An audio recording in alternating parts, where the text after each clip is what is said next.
Hi guys, this is Ravin. Welcome to my rig rundown.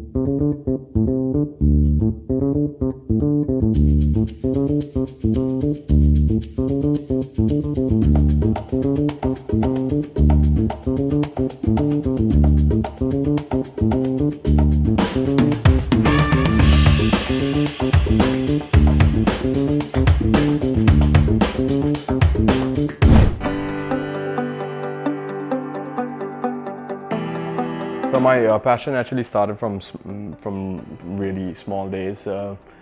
Seeing my parents play music, seeing my grandfather playing his piano. So that's something that intrigued me from childhood and something that kind of pushed me towards wanting to pursue music. So I always had the ability to sing, and then I remember composing songs with my mom's keyboard. Guitar was actually not my first love. It was the drums, but I think when initially my music being part of a band started in a church. So when I joined this church, they already had a really good drummer. There was a vacancy for a guitar, and I think it was first guitar actually. So because I told them that I'm interested in joining the worship team and want to play drums, they were like, do you play any other instruments? So I was like, I play a little bit of guitar, I can play some like basic chords. So that's how it kind of started for me. And from there, I was put on a guitar, and then from there the bassist left that church, and then they put me on the bass. So that was my second instrument, and then the lead guitarist left the church, he went abroad, and then they put me back onto lead guitar. And I think that's where I kind of like really I started pursuing lead electric and just guitar in general. In terms of guitar, some of my big influences are there's this musician. Initially, because I started in a church, so I used to listen to this guitarist called Tommy Walker. He used to be amazing songwriter, composer, and just a superb guitarist. So I used to listen to a lot of his stuff. He has a very jazzy funk influence. Then from that point, little by little, I started getting into more like the other stuff, more complex stuff. And so I think one of my first ever lead guitarists that really inspired me was Steve Vai. I think a lot of guitarists get inspired by him. Steve Vai, so when I found out about him, I actually found out about him through G3, this concert, and which was Steve Vai, Eric Johnson, and Joe Satriani. So that was like for me mind-blowing, and ever since then I was just I knew I found my instrument or what I really want to do. Then after that, there was another guitarist called Andy Timmons that came about, and I mean, he was there for a long time, but I found out about him like probably in like 2006, and he kind of totally revolutionized my way of playing, and I really kind of caught on to what he did. And not that I could play those stuff, but like I really worked towards trying to get that kind of sound and feel and all that stuff. So in terms of songwriting and my musicality and like what you call in terms of genre and that kind of influence, there were bands like Audioslave, Soundgarden, Pearl Jam, Foo Fighters, more on the hard rock side, and then little by little I started etching into the heavier side, which started with Metallica, Megadeth, then Testament, and then Nevermore, and then Opeth and those kind of stuff. So but yeah, I mean, my kind of music influences are very diverse because I listen to a lot of genres of music, not just metal or rock.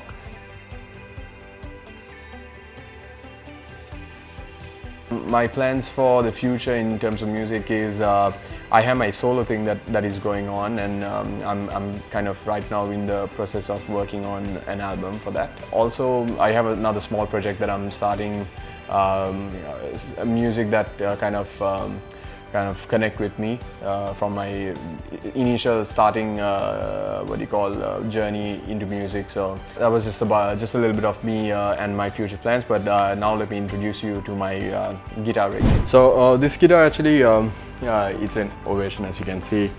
I need to check this thing. It's an Elite. Yeah, and this is actually quite interesting. I never thought I would go for Ovation. I'm more of a Martin, Yamaha. That's what I started off with, but the whole shape of the Ovation is kind of new to me at that point. It was new to me at that point. So I was always intrigued with the Ovation because I've seen few other guitarists that I used to look up to before as well, people like Ranil. There's another guitarist from my church who used to use Ovation as well, I remember. And so the sound of it kind of is what really intrigued me, and even the feel, because when I tried it out back then, I remember how kind of it was easy to play on, like when it was whether it was for soloing or and kind of I had a different kind of feel on the fretboard. So when I got this from Yamaha itself. I went there looking for an acoustic guitar. I didn't go looking for Ovation, but from all the guitars that I found there, I really liked this one, and I liked the way it sounded. I mean, just straight off the bat, like when I just strummed the chord, I was like, wow, this is it. So that's kind of one of the reasons I got this Ovation, and it's been with me since 2013.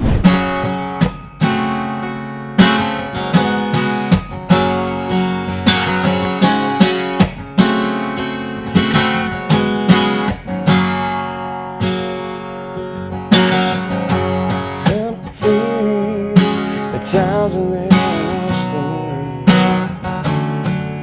and on there to and I feel and these are lies anticipate.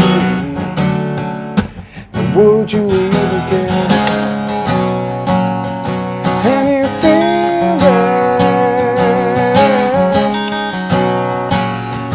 that she feels it. So next up, I have my Fender Mustang, which is my latest guitar, latest addition to my guitar thing.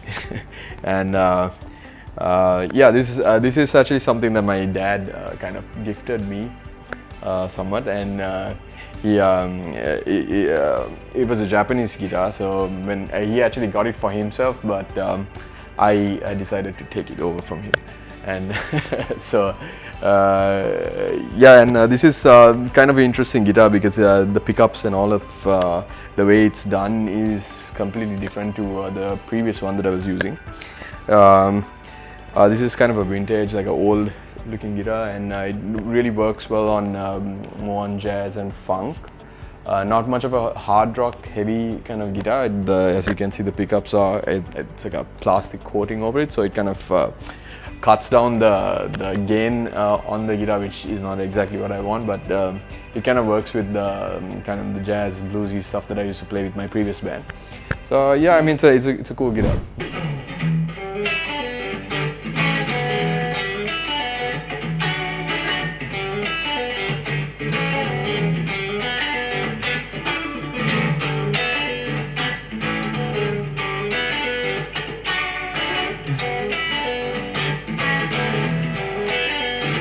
I don't need no doctor.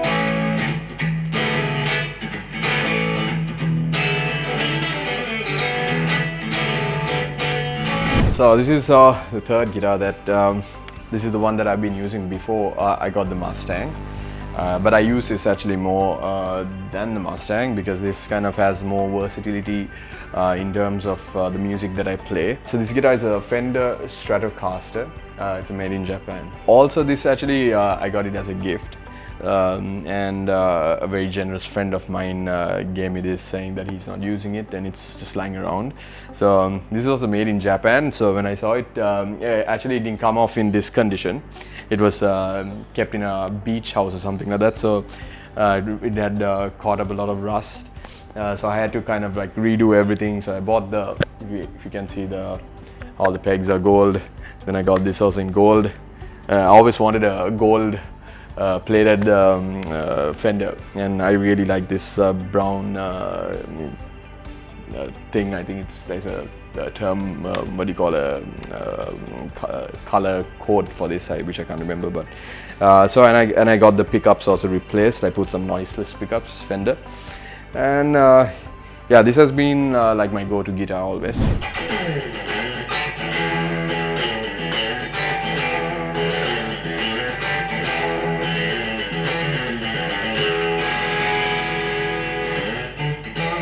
Oh, sound what's to sat on a pillow made of concrete.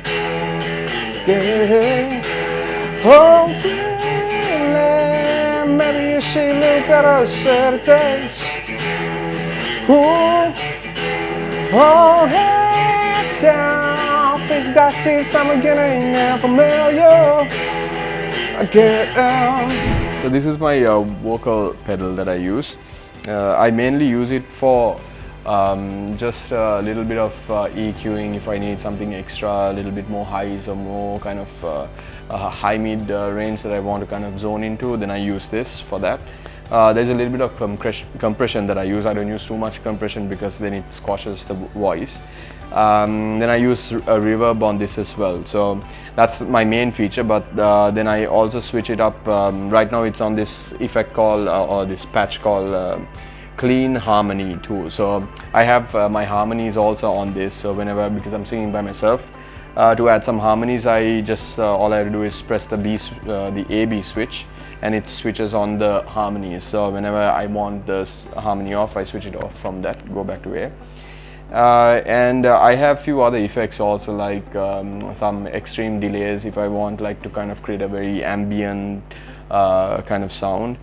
And also I have a telephone kind of effect as well, which sometimes I use it for some of my old, like some old grungy kind of stuff, when I sing stuff like Smashing Pumpkins, that kind of stuff as well. So I add that element to my voice, and yeah, that's pretty much it actually. So it's mainly kind of to enhance my voice, and if I need any kind of boost, and it has a good gain control as well, so which is here. And yeah, that's about it. Special thanks to Anil for getting me on board on this, and especially Shane from Yamaha, who has given me this opportunity to come on board on this and showcase my rig. Also, just there have been few questions on from new guitarist musicians who actually want to pursue this as a career and being a guitarist and what it takes. So just a simple humble advice from me would be, practice is very essential, and the music that you listen to is key. So getting those two things right will take you a really long way. Having a humble attitude and being able to learn, and always having a learning attitude, always seeing something that you can always do better and not thinking that okay, you have reached a level. And always try to hook up with good musicians, try to feed off from them and see what you can learn from them, their attitudes when it comes to playing, and their musicality. And when you go for shows, just absorb all the good things that you can musically speaking, and that whatever that you put out into you musically is what you're going to produce outside. So make that a focus and make it a discipline, and I don't think it will take too long for you to get to where you want to get to in music.